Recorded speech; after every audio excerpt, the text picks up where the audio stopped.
목사인 제가 부끄러운 고백을 하나 하겠습니다. 신학교 시절 레위기를 읽다가 3장에서 멈춘 적이 있습니다. 번제, 소제, 화목제, 속죄제, 속건제. 이 단어들만 봐도 머리가 아팠습니다. 이게 나랑 무슨 상관이지? 솔직히 그런 생각이 들었습니다. 제사 규례, 정결법, 피 뿌리는 의식. 현대를 사는 우리와는 너무 동떨어진 이야기처럼 느껴졌습니다. 그런데 10년 전 한 권사님이 제게 전화를 하셨습니다. 목소리가 떨리고 계셨습니다. 목사님, 레위기를 읽다가 너무 감동을 받았어요. 하나님이 얼마나 거룩하신 분인지, 그리고 우리를 얼마나 사랑하시는지 알게 됐어요. 저는 깜짝 놀랐습니다. 그 권사님은 신학을 공부하신 분도 아니었습니다. 평범한 가정주부셨습니다. 그런데 레위기에서 하나님의 사랑을 발견하셨다는 겁니다. 그날 이후 저는 다시 레위기를 펼쳤습니다. 이번에는 다른 마음으로 읽었습니다. 하나님, 이 책을 통해 무엇을 말씀하고 싶으신가요? 그리고 놀라운 진리를 발견했습니다. 레위기는 단순한 종교 규례집이 아니었습니다. 이 책은 거룩하신 하나님이 죄인인 우리와 어떻게 함께 거하실 수 있는지를 보여주는 놀라운 사랑의 매뉴얼이었습니다.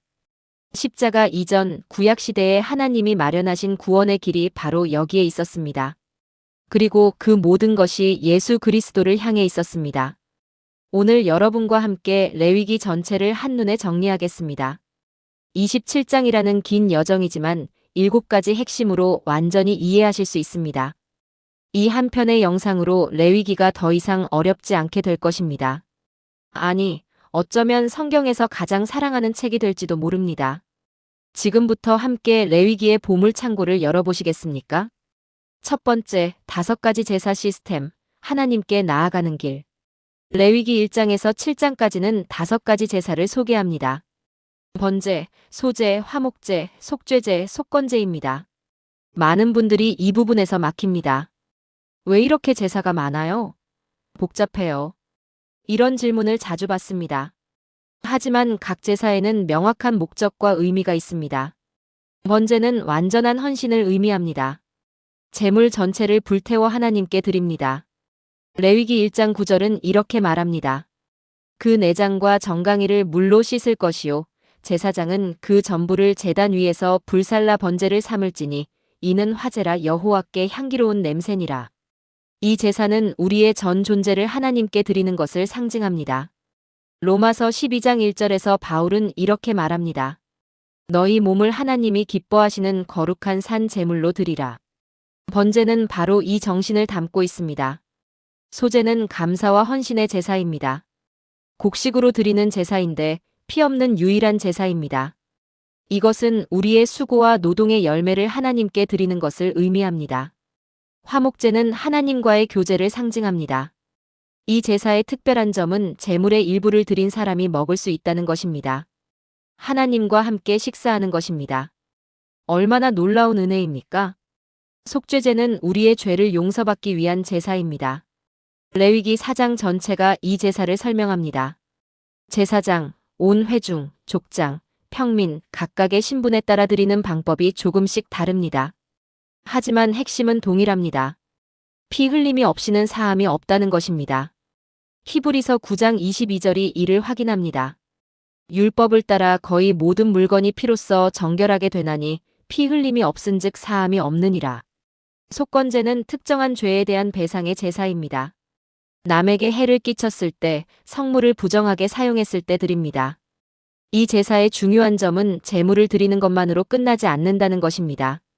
피해를 본 사람에게 원금의 5분의 1을 더해서 배상해야 합니다. 진정한 회개는 행동의 변화를 동반한다는 것을 보여줍니다. 4년 전 김영수 집사님이라는 분이 계셨습니다. 60대 중반의 평범한 성도님이셨습니다. 그분이 레위기 제사 제도를 공부하다가 깨달은 것이 있으셨습니다. 10년 전 사업을 하다가 동업자에게 피해를 준 일이 생각난 겁니다. 당시 500만 원 정도의 손해를 끼쳤는데 그냥 넘어갔었습니다. 내 잘못이 아니야. 사업이 다 그렇지. 이렇게 합리화했었습니다. 그런데 속건제를 공부하면서 마음이 불편해지기 시작했습니다. 원금의 5분의 1을 더해서 배상하라.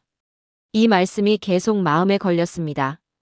김 집사님은 고민 끝에 결단하셨습니다. 10년 만에 그 동업자를 찾아가셨습니다. 625만 원을 봉투에 담아서 전하셨습니다. 10년 전 일인데 제 잘못이었습니다. 용서해 주십시오. 그 동업자분도 놀라셨습니다. 이미 잊고 지낸 일이었습니다. 하지만 김 집사님의 진심을 느끼셨습니다. 두 분은 그 자리에서 함께 울었습니다.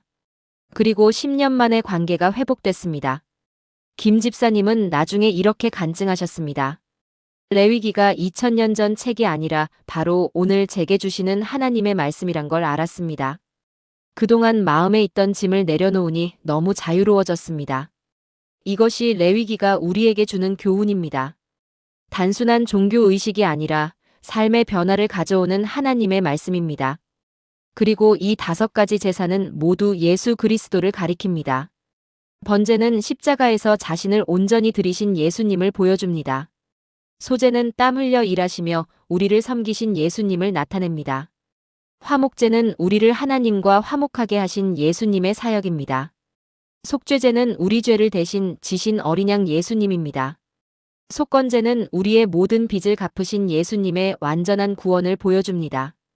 사랑하는 여러분, 지금 저와 함께 이렇게 기도해 보시겠습니까? 하나님 아버지, 레위기의 5가지 제사를 통해 예수님의 십자가를 더 깊이 깨닫게 하심을 감사합니다. 번제처럼 저의 모든 것을 주님께 드립니다. 소제처럼 저의 수고와 헌신을 주님께 드립니다. 화목제처럼 주님과의 교제를 날마다 누리기 원합니다. 속죄제를 통해 제 모든 죄가 용서받았음을 믿습니다. 속건제를 통해 제가 배상해야 할 관계들을 회복하게 하소서. 오늘도 십자가 앞에 나아가 완전한 제물 되신 예수님을 경배합니다. 예수님의 이름으로 기도합니다. 아멘. 이 기도를 매일 아침 고백해 보세요. 레위기의 제사가 여러분의 삶에서 살아 역사하는 것을 경험하게 될 것입니다. 두 번째, 제사장의 위임식, 거룩한 중보자. 레위기 8장에서 10장은 제사장 위임식과 그들의 사역을 다룹니다.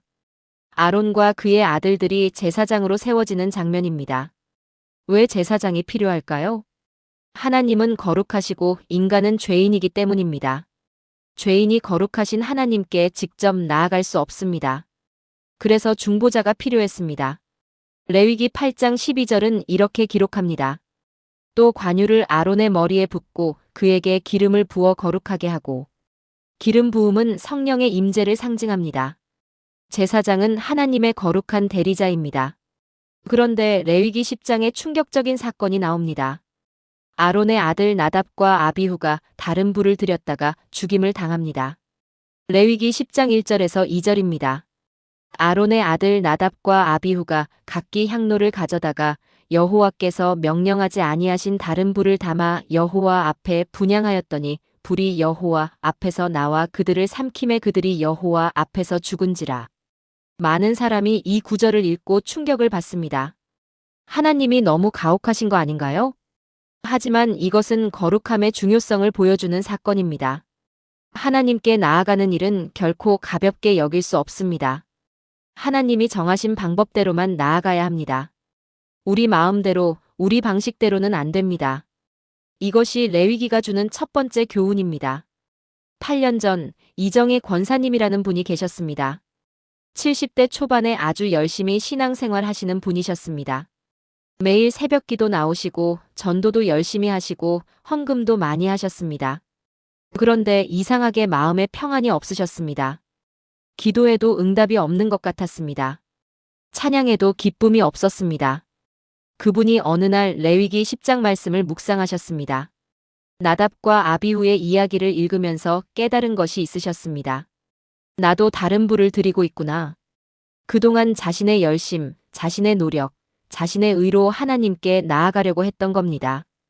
예수님의 이름으로, 예수님의 공로로 나아가는 것이 아니라 자기 자신의 행위로 하나님께 인정받으려고 했던 겁니다. 그날 이후 이 권사님은 기도가 바뀌었습니다.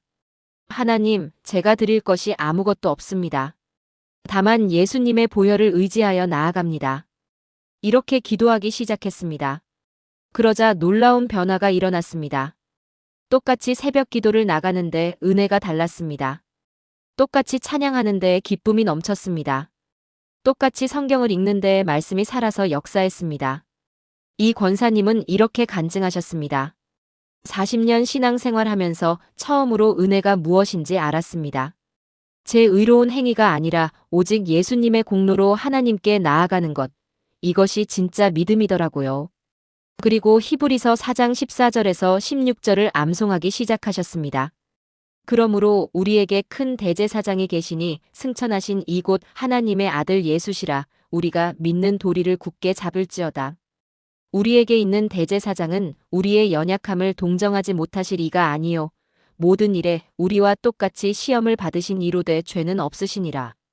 그러므로 우리는 긍휼하심을 받고 때를 따라 돕는 은혜를 얻기 위하여 은혜의 보좌 앞에 담대히 나아갈 것이니라. 이제 이 권사님은 매일 아침 이 말씀으로 기도를 시작하십니다. 예수님, 당신이 나의 대제사장이십니다. 당신의 이름으로 담대히 나아갑니다.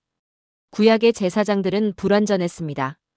나답과 아비후처럼 실수할 수 있었습니다. 해마다 속죄제를 드려야 했습니다. 하지만 예수님은 완전한 대제사장이십니다. 히브리서 7장 26절에서 27절이 이렇게 말합니다. 이러한 대제사장은 우리에게 합당하니 거룩하고 악이 없고 더러움이 없고 죄인에게서 떠나 계시고 하늘보다 높이 되시니라. 그는 저 대제사장들이 먼저 자기 죄를 위하고 다음에 백성의 죄를 위하여 날마다 제사 드리는 것과 같이 할 필요가 없으니 이는 그가 단번에 자기를 드려 이루셨음이라. 예수님은 단번에 영원히 완전하게 우리를 위한 제사를 드리셨습니다. 이제 우리는 예수님을 통해 언제든지 하나님께 나아갈 수 있습니다. 새벽에도 한밤중에도 어떤 상황에서도 담대히 나아갈 수 있습니다. 왜냐하면 예수님이 우리의 영원한 대제사장이시기 때문입니다. 사랑하는 여러분, 지금 저와 함께 이렇게 기도해 보시겠습니까? 하나님 아버지, 완전한 대제사장 되신 예수님을 보내주셔서 감사합니다. 더 이상 제 행위와 노력으로 하나님께 나아가려 하지 않겠습니다. 오직 예수님의 이름으로 예수님의 공로로 나아갑니다. 예수님의 보혈이 제 모든 죄를 씻으셨음을 믿습니다. 예수님께서 하나님과 저 사이를 완전히 화목하게 하셨음을 고백합니다. 오늘도 은혜의 보좌 앞에 담대히 나아가 긍휼을 받고 때를 따라 돕는 은혜를 누리게 하소서. 예수님의 이름으로 기도합니다. 아멘. 이 기도를 자주 드려보세요. 예수님이 여러분의 대제사장 되심을 날마다 경험하게 될 것입니다. 세 번째, 정결법, 거룩한 백성의 살. 레위기 11장에서 15장은 정결법을 다룹니다. 먹을 수 있는 짐승과 먹을 수 없는 짐승을 구분합니다. 출산 후 정결 의식, 나병 진단과 정결, 각종 유출병에 대한 규정이 나옵니다. 많은 분들이 이 부분을 읽으면서 혼란스러워합니다. 이게 왜 성경에 있어요? 너무 세세하고 복잡해요. 하지만 이 모든 규정에는 깊은 의미가 있습니다. 하나님은 이스라엘 백성을 다른 민족과 구별하기 원하셨습니다. 먹는 것, 입는 것, 사는 것 모든 영역에서 거룩하게 살기를 원하셨습니다. 레위기 11장 44절에서 45절은 이렇게 선포합니다. 나는 여호와 너희의 하나님이라 내가 거룩하니 너희도 몸을 구별하여 거룩하게 하고 땅에 기는 길짐승으로 말미암아 스스로 더럽히지 말라. 나는 너희의 하나님이 되려고 너희를 애굽 땅에서 인도하여 낸 여호와라. 내가 거룩하니 너희도 거룩할지어다. 거룩함이란 무엇입니까? 구별됨을 의미합니다. 세상과 다른 삶을 사는 것입니다. 하나님의 백성답게 사는 것입니다. 정결법은 단순한 위생 규정이 아닙니다. 영적 진리를 가르치는 교육 도구입니다. 죄가 얼마나 심각한지, 부정함이 얼마나 쉽게 전염되는지를 보여줍니다. 그리고 정결하게 되기 위해서는 반드시 정화 과정이 필요함을 가르칩니다. 5년 전 박민수 집사님이라는 분이 계셨습니다. 30대 후반의 IT 회사 직원이셨습니다. 신앙생활은 하셨지만 세상과 별로 다를 바 없는 삶을 사셨습니다. 직장에서 하는 대로 하고 술자리도 참석하고 거짓말도 가끔 하고 음란물도 보셨습니다. 다들 이렇게 사는데 뭐. 이렇게 생각하셨습니다. 그런데 어느 날 레위기 11장을 읽게 됐습니다. 정결한 짐승과 부정한 짐승을 구분하는 말씀이었습니다. 처음에는 이게 나랑 무슨 상관이야? 싶었습니다. 하지만 11장 44절 말씀이 마음에 걸렸습니다. 내가 거룩하니 너희도 거룩할지어다. 그날 밤 박 집사님은 잠을 이룰 수 없었습니다. 나는 거룩한 삶을 살고 있나? 자신을 돌아보니 부끄러웠습니다. 입으로는 하나님을 믿는다고 하면서 삶은 세상 사람들과 똑같았습니다. 다음 날부터 박 집사님은 변화하기 시작했습니다. 직장 회식에서 음란한 이야기가 나오면 자리를 피했습니다. 처음에는 동료들이 이상하게 봤습니다. 왜 그래? 재미없는 사람. 하지만 박 집사님은 흔들리지 않았습니다. 거짓말하지 않으려고 노력했습니다. 작은 거짓말도 하지 않으려고 했습니다. 불이한 이득을 취하지 않으려고 했습니다. 회사에서 흔히 하는 비용 부풀리기 같은 것도 하지 않았습니다. 3개월이 지났습니다. 동료들의 반응이 달라지기 시작했습니다. 한 선배가 박 집사님을 조용히 불렀습니다. 민수야, 너 요즘 많이 달라졌더라. 뭔가 다른 게 있어. 나도 교회 다녀볼까 하는데 어디 다녀? 박 집사님은 깜짝 놀랐습니다.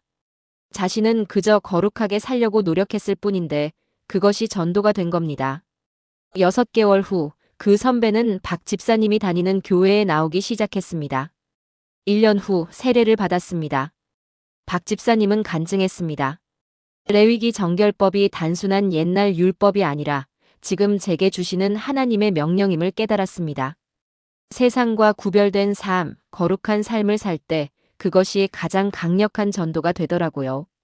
그리고 베드로전서 1장 15절에서 16절을 암송하기 시작했습니다. 오직 너희를 부르신 거룩한 이처럼 너희도 모든 행실에 거룩한 자가 되라. 기록되었으되 내가 거룩하니 너희도 거룩할지어다 하셨느니라. 이제 박 집사님 주변에는 여러 동료가 교회에 나오고 있습니다. 말로 전도한 것이 아닙니다. 삶으로 전도한 것입니다. 거룩한 삶 자체가 빛이 되고 소금이 된 것입니다. 이것이 레위기 정결법이 우리에게 주는 교훈입니다. 우리는 세상과 다른 삶을 살아야 합니다. 먹는 것, 입는 것, 말하는 것, 생각하는 것 모든 영역에서 거룩해야 합니다. 왜냐하면 우리를 부르신 하나님이 거룩하시기 때문입니다. 그리고 예수님의 보혈이 우리를 모든 부정함에서 깨끗하게 하십니다. 히브리서 9장 13절에서 14절이 이렇게 말합니다. 염소와 황소의 피와 및 암송아지의 죄를 부정한 자에게 뿌려 그 육체를 정결하게 하여 거룩하게 하거든. 하물며 영원하신 성령으로 말미암아 흠없는 자기를 하나님께 드린 그리스도의 피가 어찌 너희 양심을 죽은 행실에서 깨끗하게 하고 살아계신 하나님을 섬기게 하지 못하겠느냐. 예수님의 피가 우리를 완전히 깨끗하게 합니다. 이제 우리는 정결한 백성입니다. 거룩한 하나님의 자녀입니다. 그러므로 우리는 거룩하게 살아야 합니다. 사랑하는 여러분, 지금 저와 함께 이렇게 기도해 보시겠습니까? 하나님 아버지, 저를 세상에서 구별하여 부르시고 거룩한 백성 삼아주셔서 감사합니다. 예수님의 보혈로 제 모든 부정함을 깨끗하게 하셨음을 믿습니다. 오늘부터 제 삶의 모든 영역에서 거룩함을 추구하겠습니다. 먹는 것, 입는 것, 말하는 것, 생각하는 것, 행동하는 것 모든 것에서 세상과 구별되게 하소서. 제 삶이 빛이 되고 소금이 되어 주변 사람들에게 예수님을 전하게 하소서. 내가 거룩하니 너희도 거룩하라 하신 말씀을 날마다 기억하며 살게 하소서. 예수님의 이름으로 기도합니다. 아멘. 이 기도를 매일 드려보세요. 여러분의 삶이 점점 더 거룩하게 변화되는 것을 경험하게 될 것입니다. 네 번째, 속죄일 완전한 용서의 날. 레위기 16장은 대속죄일에 대해 말합니다. 1년에 단 한 번 대제사장만이 지성소에 들어갈 수 있는 날입니다. 이날은 이스라엘 전체의 죄를 위해 속죄하는 날입니다.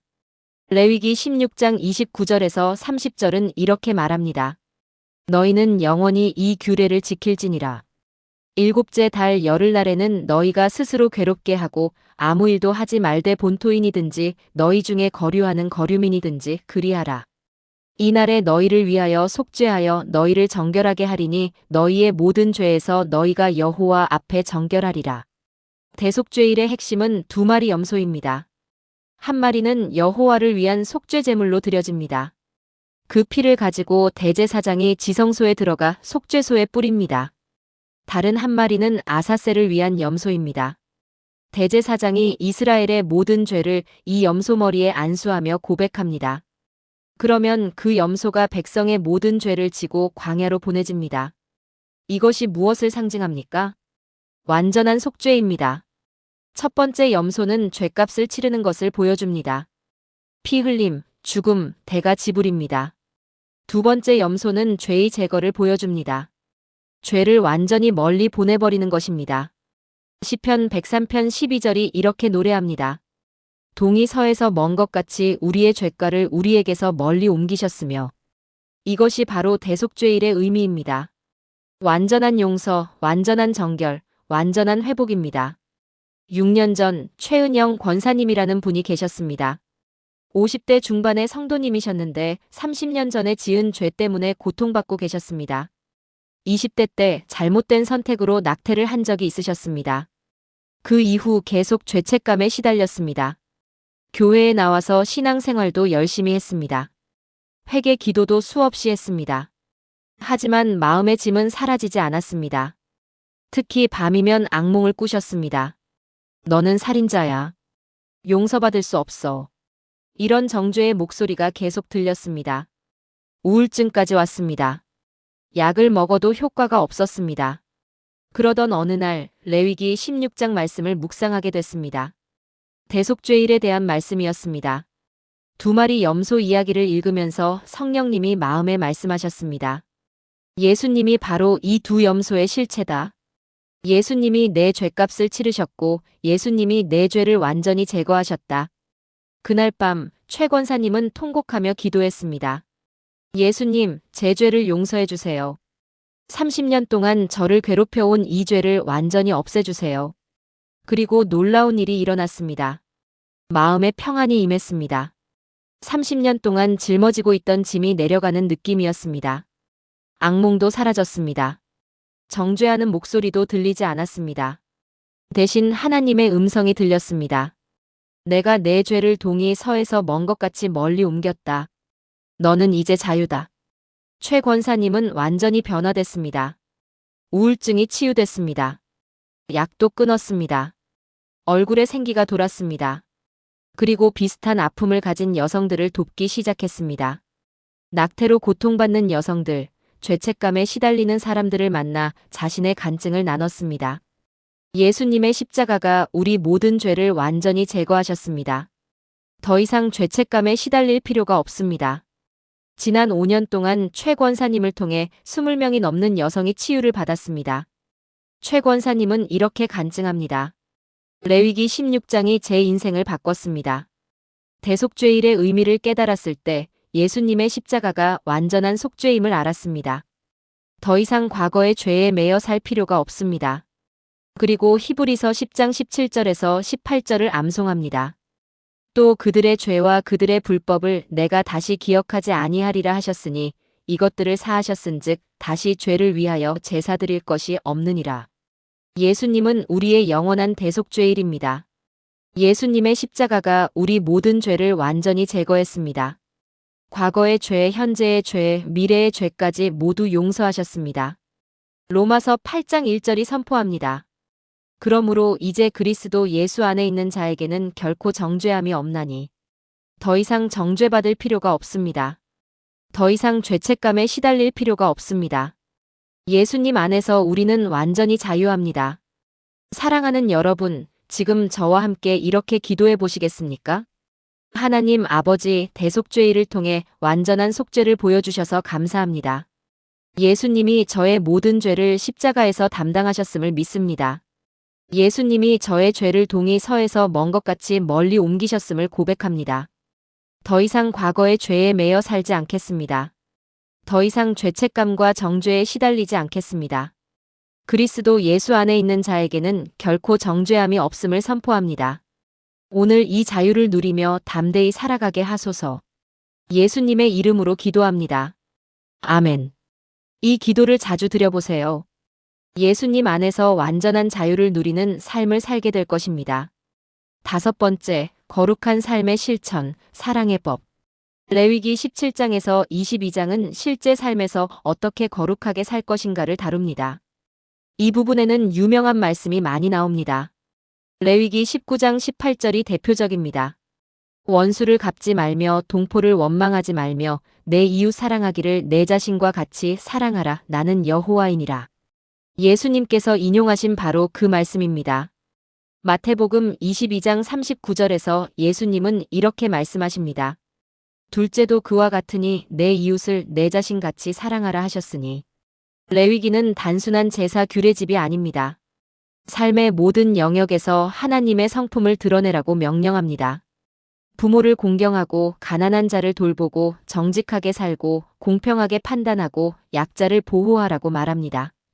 레위기 19장 9절에서 10절은 이렇게 명령합니다. 너희가 너희의 땅에서 곡식을 거둘 때에 너는 반 모퉁이까지 다 거두지 말고 내 떨어진 이삭도 줍지 말며 내 포도원의 열매를 다 따지 말며 내 포도원에 떨어진 열매도 줍지 말고 가난한 사람과 거류민을 위하여 버려두라. 나는 너희의 하나님 여호와이니라. 이것은 단순한 자선이 아닙니다. 하나님의 성품을 실천하는 것입니다. 하나님은 가난한 자, 외국인, 고아, 과부를 사랑하시는 분입니다. 우리도 그들을 사랑해야 합니다. 3년 전 김태희 집사님이라는 분이 계셨습니다. 40대 초반의 소프트웨어 개발자셨습니다. 연봉이 꽤 높은 편이셨습니다. 하지만 돈 쓰는 것에 매우 인색하셨습니다. 헌금도 최소한만 하셨습니다. 내가 번 돈인데 왜 남주나? 이런 생각이셨습니다. 그러던 어느 날 레위기 19장을 읽게 됐습니다. 반 모퉁이를 남겨두고 떨어진 이삭을 줍지 말라는 말씀이었습니다. 처음에는 이게 나랑 무슨 상관이야? 싶었습니다. 저는 농부가 아니니까요. 하지만 성령님이 마음에 말씀하셨습니다. 내 수입의 일부를 가난한 자를 위해 남겨두라. 김 집사님은 고민했습니다. 그리고 결단했습니다. 매월 수입의 10분의 1은 가난한 이웃을 위해 사용하기로 했습니다.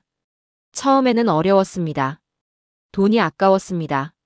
하지만 계속했습니다. 교회 구제비에 헌금하고 불우이웃 돕기에 참여하고 결식아동 후원도 시작했습니다. 3개월이 지났습니다. 이상한 일이 일어났습니다. 돈을 더 많이 썼는데 오히려 저축이 늘었습니다. 계산해보니 신기했습니다.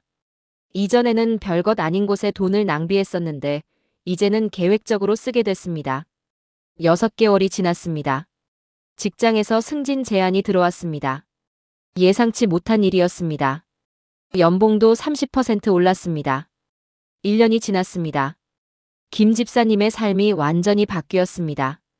돈에 대한 생각이 바뀌었습니다. 내 것이 아니라 하나님께서 맡기신 것으로 생각하게 됐습니다. 그리고 나누는 기쁨을 알게 됐습니다. 후원하던 결식아동이 편지를 보내왔습니다. 감사합니다. 덕분에 학교에 갈 수 있어요. 그 편지를 읽으면서 김 집사님은 울었습니다. 돈으로 행복을 살 수는 없지만 돈으로 다른 사람을 행복하게 할 수 있다는 것을 깨달았습니다. 이제 김 집사님은 수입의 20%를 구제와 선교를 위해 씁니다. 그런데 놀랍게도 경제적으로 더 풍요로워졌습니다. 김 집사님은 간증합니다. 레위기 19장이 제 인생을 바꿨습니다. 반 모퉁이를 남겨두라는 말씀이 단순한 농업 규정이 아니라 모든 사람에게 주시는 명령임을 깨달았습니다. 나눌 때 오히려 더 풍성해지는 하나님의 경제를 경험했습니다. 그리고 잠언 11장 24절에서 25절을 암송합니다. 흩어 구제하여도 더욱 부하게 되는 일이 있나니 과도히 아껴도 가난하게 될 뿐이니라.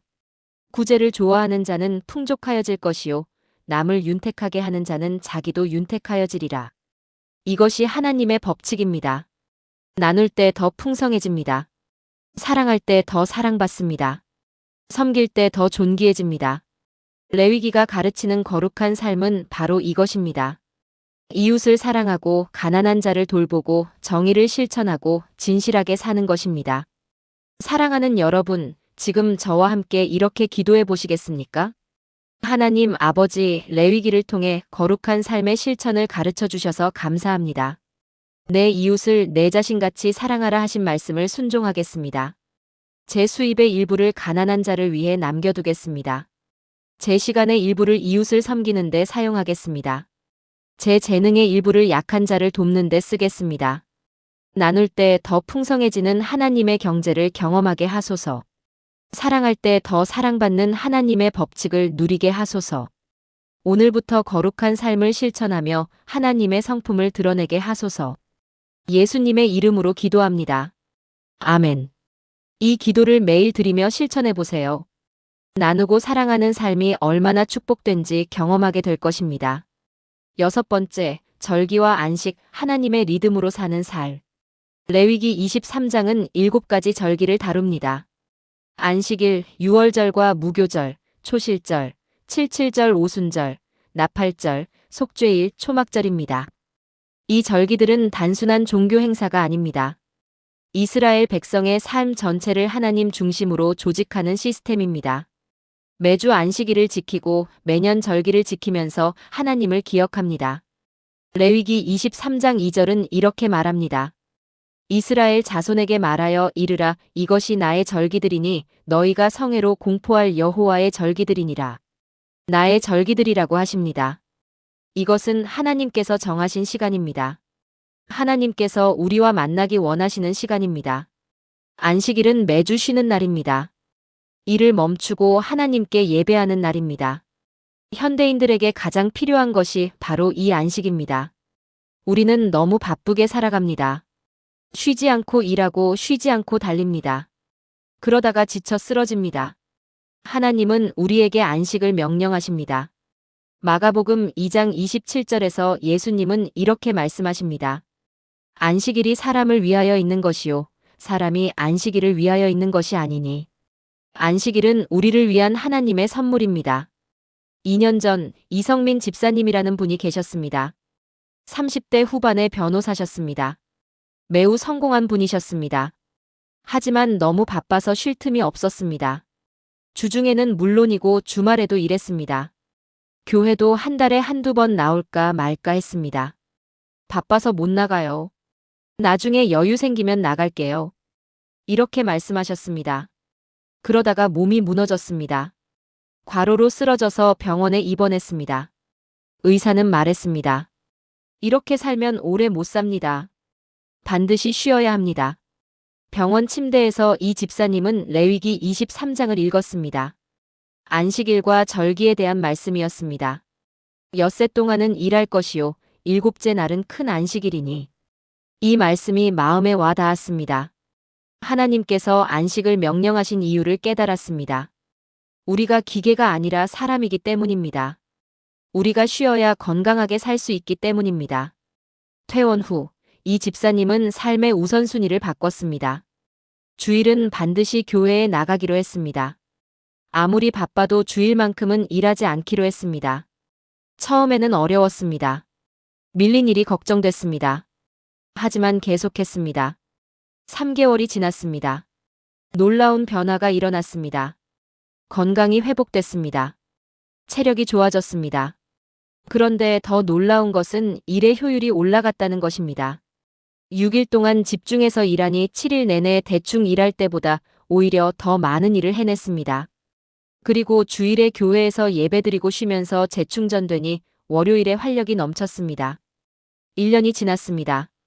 이 집사님의 삶이 완전히 바뀌었습니다. 건강해졌고 가족과의 관계도 좋아졌고 신앙도 성장했습니다. 그리고 일도 더 잘 됐습니다. 승진도 하고 중요한 사건도 맡게 됐습니다. 이 집사님은 간증합니다.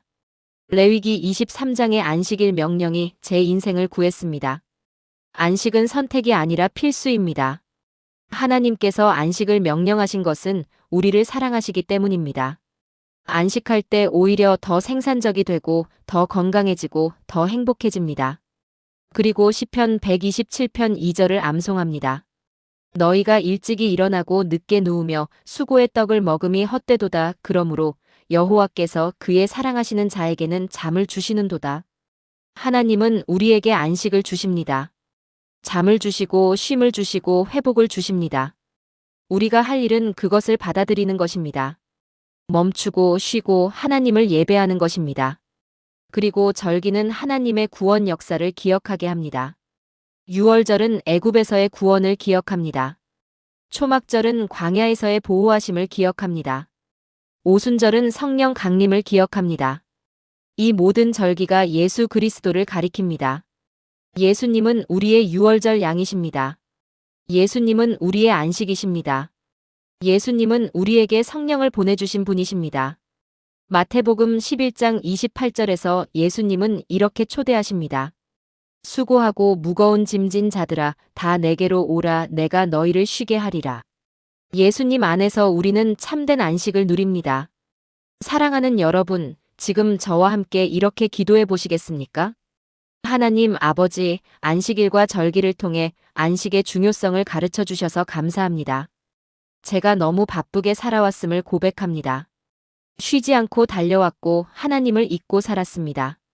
오늘부터 하나님께서 주시는 안식을 누리겠습니다. 주의를 거룩하게 지키고 하나님을 예배하는 시간을 최우선으로 하겠습니다. 예수님 안에서 참된 안식을 누리며 쉼을 얻겠습니다. 제 삶의 리듬을 하나님의 리듬에 맞추게 하소서. 바쁘게 살다가 지쳐 쓰러지는 삶이 아니라 안식하며 재충전되는 삶을 살게 하소서. 예수님의 이름으로 기도합니다. 아멘. 이 기도를 드리고 실천해 보세요. 안식 가운데 누리는 하나님의 축복을 경험하게 될 것입니다. 7번째, 축복과 저주, 순종의 결과. 레위기 26장은 축복과 저주를 다룹니다. 하나님의 말씀을 순종하면 축복을 받고 불순종하면 저주를 받는다는 내용입니다. 많은 사람이 이 부분을 읽으면서 불편해합니다. 하나님이 너무 무섭지 않나요? 하지만 이것은 사랑의 경고입니다. 부모가 자녀에게 불만지면 다쳐라고 경고하는 것과 같습니다. 레위기 26장 3절에서 4절은 이렇게 약속합니다.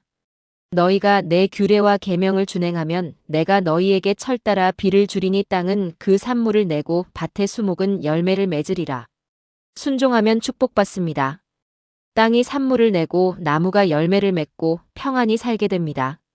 반대로 26장 14절은 경고합니다. 그러나 너희가 내게 청종하지 아니하여 이 모든 명령을 준행하지 아니하며 불순종의 결과가 이어집니다.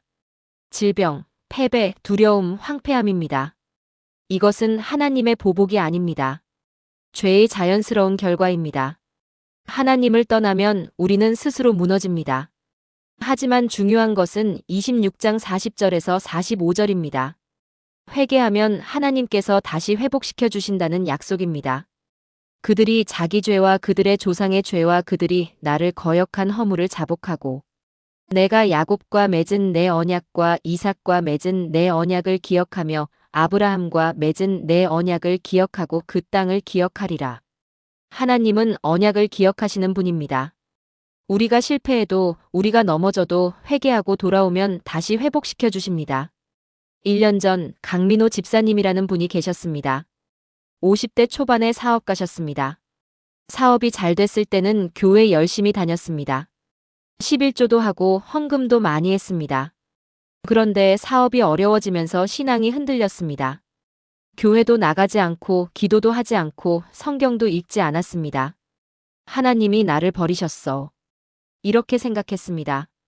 그리고 잘못된 선택을 했습니다. 사업을 살리려고 불법적인 방법을 사용했습니다. 단기적으로는 효과가 있는 것 같았습니다. 돈이 조금 생겼습니다. 하지만 결국 들통이 났습니다. 법적 문제가 생겼고 벌금을 내야 했고 신용도 떨어졌습니다. 완전히 바닥에 떨어졌습니다. 그때 아내가 레위기 26장을 읽어주었습니다. 내 말을 순종하지 않으면 이런 일이 일어난다. 강 집사님은 깨달았습니다. 지금 겪는 어려움이 하나님의 징계라는 것을 알았습니다. 하나님을 떠나서 자기 방법대로 살려고 했던 것이 잘못이었습니다. 그날 밤 강 집사님은 무릎 꿇고 울며 기도했습니다. 하나님, 제가 잘못했습니다. 용서해 주세요. 다시 주님 앞으로 돌아가겠습니다. 그리고 레위기 26장 40절의 말씀을 붙잡았습니다. 자기 죄를 자복하고 강 집사님은 자신의 죄를 낱낱이 고백했습니다. 교회를 떠난 것, 기도하지 않은 것, 불법을 저지른 것 모두 회개했습니다. 그리고 다시 교회로 돌아왔습니다. 처음에는 부끄러웠습니다. 성도들 앞에 서기가 창피했습니다. 하지만 담임 목사님이 따뜻하게 맞아주셨습니다. 돌아온 것을 환영합니다. 하나님께서 기다리고 계셨습니다. 그 말에 강 집사님은 또 울었습니다. 그 후 6개월이 지났습니다. 기적 같은 일이 일어났습니다. 법적 문제가 해결됐습니다. 예상보다 훨씬 가벼운 처벌을 받았습니다. 그리고 새로운 사업 기회가 생겼습니다. 이전과는 다른 정직한 사업이었습니다. 처음에는 돈이 적게 벌렸지만 마음은 평안했습니다. 1년이 지난 지금 그 사업이 안정되고 성장하고 있습니다. 이전보다 훨씬 건강한 방식으로 말입니다. 강 집사님은 간증합니다. 레위기 26장을 통해 순종의 중요성을 배웠습니다. 하나님을 떠나면 저주가 아니라 스스로 무너집니다. 하지만 회개하고 돌아오면 하나님께서 다시 회복시켜 주십니다. 저는 그것을 경험했습니다. 그리고 예레미야가 3장 22절에서 23절을 암송합니다. 여호와의 인자와 긍휼이 무궁하심으로 우리가 진멸되지 아니함이니이다. 이것들이 아침마다 새로우니 주의 성실하심이 크시도소이다. 하나님의 긍휼은 무궁합니다. 아침마다 새롭습니다.